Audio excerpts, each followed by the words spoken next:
Berkendara dalam kondisi mabuk merupakan sesuatu yang terlarang.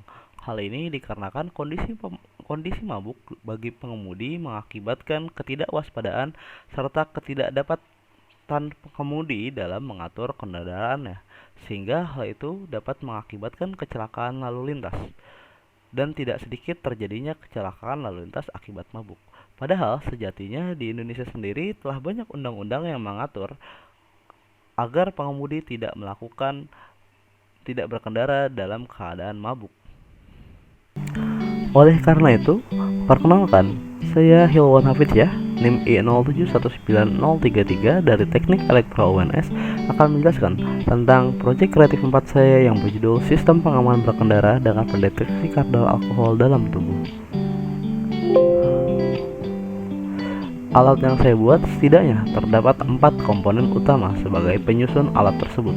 Yang pertama adalah sensor alkohol MQ3, selanjutnya ada relay, selanjutnya ada microcontroller unit Arduino Uno, dan yang terakhir ada LED indikator.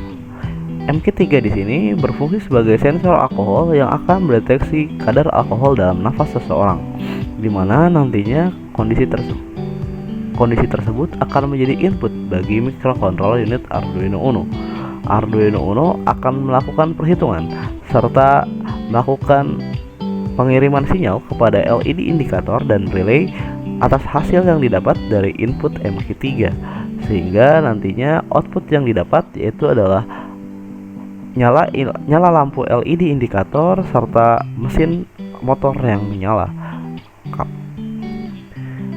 Untuk skematik rangkaian yang saya buat, skematik rangkaian itu dapat dilihat sebagaimana gambar berikut. Di sini dapat dilihat bahwasannya MQ3 itu masuk ke pin digital dari Arduino Uno. Selanjutnya, Arduino Uno akan melakukan perhitungan kalkulasi input dari sensor MQ3 yang nantinya inputan tersebut akan diperhitungkan dan diubah menjadi sinyal output ke arah LED indikator dan juga relay.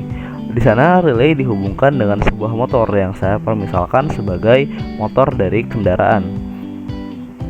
Apabila kondisi pengemudi memenuhi kadar alkohol berada di bawah rata-rata yang saya buat, maka lampu akan menyala hijau dan relay akan menyala, sehingga motor atau mesin kendaraan dapat dihidupkan.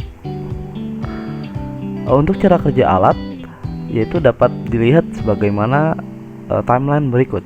Cara kerja alat yang saya susun adalah, pertama, alat itu akan selalu nyala, atau dalam artian di sini kendaraan dihidupkan dengan melakukan penyalaan starter engine. Kemudian nafas dihembuskan ke arah sensor MQ3. Apabila alat mendeteksi adanya kadar alkohol yang cukup tinggi dalam nafas, maka motor tidak akan menyala. Sedangkan sebaliknya. Seperti itu. Dari alat yang saya buat, setidaknya saya menyimpulkan terdapat 3 keunggulan utama. Yang pertama adalah hemat daya, dikarenakan Arduino Uno merupakan microcontroller unit dengan daya 5 volt, dengan daya input tegangan 5 volt. Kemudian itu mudah digunakan karena pengemudi hanya perlu menghembuskan nafasnya ke arah sensor MQ3. Dan terakhir adalah iri tempat. Hal ini dikarenakan alat saya memiliki komponen yang sedikit. Berikut adalah sekilas tentang video percobaan yang saya lakukan terhadap alat yang saya buat sebelum adanya packaging. Di sini relay terus menyala dikarenakan MQ3 tidak mendapatkan adanya kadar alkohol yang cukup tinggi. Kemudian saya melakukan penyemprotan hand sanitizer ke arah MQ3, di mana kita ketahui sendiri hand sanitizer merupakan larutan yang memiliki kadar alkohol yang cukup tinggi. Ketika tadi disemprotkan, maka kondisi lampu berubah menjadi merah dan relay tertutup. Hal ini menandakan bahwasannya kendaraan motor itu menjadi mati. Kurang lebihnya seperti itu.